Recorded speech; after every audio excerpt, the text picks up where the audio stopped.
All right, today we are talking about slopes and patterns and linear equations and graphs. So your objective is I can determine the rate of change or slope, those are the same thing, and initial value or y-intercept of a linear function. Remember, a linear function is the graph of a straight line in different ways, meaning I can look at a table, a graph, an equation, or a verbal description, and I can be able to determine what the slope is and what the initial value or y-intercept is.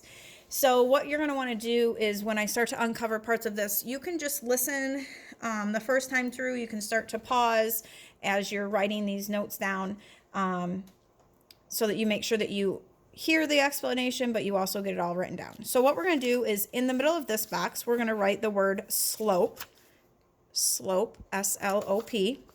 Then I'm going to cover some parts up so that you can focus on what we are talking about first. So the slope refers to or describes the steepness of a line. So if you've ever been skiing or you've ever heard of people talk about skiing, they've referred to the ski hills as slopes because different ski hills and different parts of the hill have a different steepness. So there's like a green, which would be the least steep. And then there's an intermediate, which is a blue. And then there's like a black diamond. So the black diamonds are very steep compared to the other ones. So slope refers to the steepness of a line. Another way you're going to hear it referred to throughout this chapter is the change in y over change in x. And one way that you can write change in y over change in x looks like a triangle y over triangle x. So that means change in y over change in x. So how did x change over top of how did y change over top of how did x change? Now, when you're talking about slope, you can have a positive slope or a negative slope. And we'll talk about this a little bit more. And that just refers to the direction of your line. Okay, so slope can be positive or negative. Like you saw up here in your objective, your learning target, rate of change means the same thing as slope. And then another way that we refer to it is rise over run. Now remember, your y values are your vertical values that go up and down. Your x values are your values that go side to side. So rise refers to up and down. And then we like to say that run refers to side to side. So you have to rise over run. Down here, we're going to look at some examples of how we identify slope in our different types. So we said a table, a graph, an equation, a verbal description. So the first one we're going to look at is an equation. So this equation, y equals mx plus b, is called slope-intercept form. And whatever number is in the place of the m is your slope. So this m is your slope. So if we look at this equation that's in slope-intercept form, y equals 3x plus 7, the number that's in place of your m is your slope. So right here, my 3 is where that variable of m was. So the slope of this equation is 3. Now we're going to look at it in a table. So we've looked at tables of ordered pairs. And when you're looking at a table, remember we said we're looking for the change in y over change in x. So how are my y values changing? So if I look at this, to go from a 3 to a 5, I know that increased by 2. Now I need to make sure that that's what's happening all the way through the table, not just 1 or 2 points. So to go from 5 to 7, yep, I increased by 2. So my change in y was that I went up 2 or plus 2 every time. Now we're going to look at our change in x. So I went from a -1 to a 0. So -1 to 0, that must mean that I added 1. And I want to make sure it's true. Is 0 plus 1, 1? Yes, it is. So my change in x was that I was adding 1 or increasing by 1 every time. So now that we found the change in y over the change in x, this determines my slope. And because it's over a 1, we could just say that the slope of that table is 2. Meaning every time I'm going to go up 2 over 1, up 2 over 1, every time. All right, next, again, slope is used to describe the steepness of a line. So how steep that line is. And we're going to look at different types of slope and give you some examples of different types of slope. So first of all, slope has a couple different names or ways we can refer to it, and we've talked about them up there. But slope is the change in y over our change in x. It can also be called the rate of change,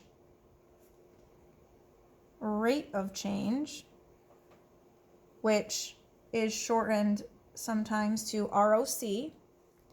It can also be referred to as rise over run. Remember, that was y over x.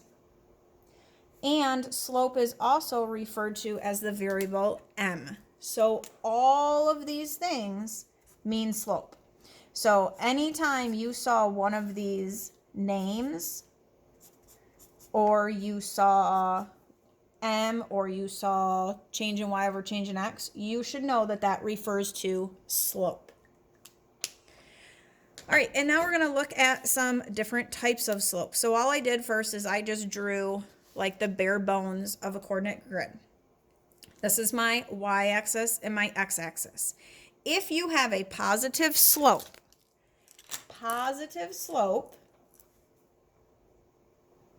the graph of a positive slope would look like this. It would go up, meaning, so when you read a graph, you read it left to right, just like a book. So I would start here and work my way over. So if it started low and ended high, meaning it went up, that's a positive slope. Okay, so it went up. No slope. If something were to have no slope, it would just be a straight horizontal line, meaning there's no steepness to it at all. Okay? If you had something that was a no slope, then your change in x over change in y, your change in y over change in x, your y would be 0, meaning I stayed the same height the whole time. Okay, so your y value didn't change. It stayed the same number the whole time. Maybe your x value changed by 2's, but your y value was the same height.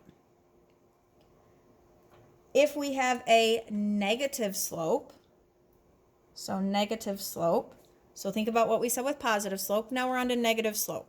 My negative slope is going to look like this. It's going to go down. So a negative slope, if we read it like a book, it starts high and ends low. It points down.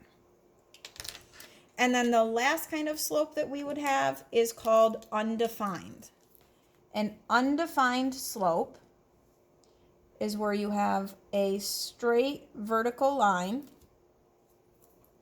and that would look like, for your change in y over change in x, your y can change, so you're moving up and down, but your x didn't change. You stayed over here at the same x value. So you went over the same number every time. That didn't change. So no slope is if your change in y is a 0. Undefined slope is if your change in x is a 0. So, and I just said this when we were going through these, how do you determine if a line has positive or negative slope? You're going to look at the graph from left to right. So you're going to look at the graph like you would read a book, and you're moving left to right. If it goes up, so if you are looking at your graph left to right and it starts low and ends high, so it goes up, then that means that you have a positive slope. If you look at your graph and you're looking at it left to right and it goes down, so it started high and ended low, So it goes down. That means you have a negative slope. We said that a horizontal line has a slope of 0 or no slope. A horizontal line has a slope of 0 or no slope. So that would be where your line was side to side. A vertical line has a undefined slope.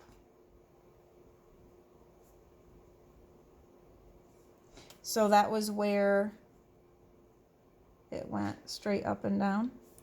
So a vertical line is undefined.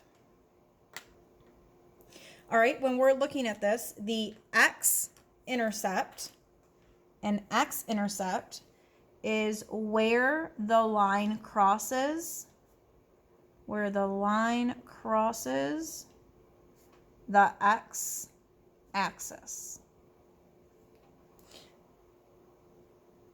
So whatever number you had in for x, your y value would be 0. The y-intercept is where the line crosses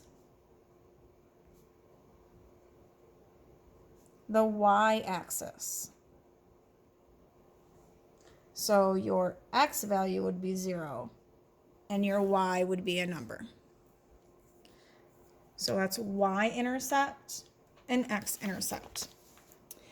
All right, and then if you flip it over, it says an equation in the form of y equals mx plus b. So remember, that is called slope-intercept form, okay, where b is known as the y-intercept. So remember, that's where it crosses the y-axis. And m is the slope, and we talked about that already. So m is the slope and b is the y-intercept. So here's m, here's b. The x-intercept can be found by making y equal to 0.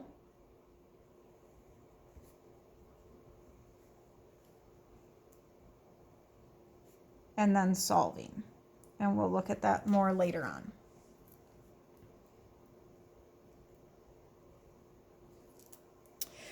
For example, the equation y equals 2x plus 3. If we're looking for the slope, remember the slope is whatever number was in place of m. So my slope is going to be a 2. And my y-intercept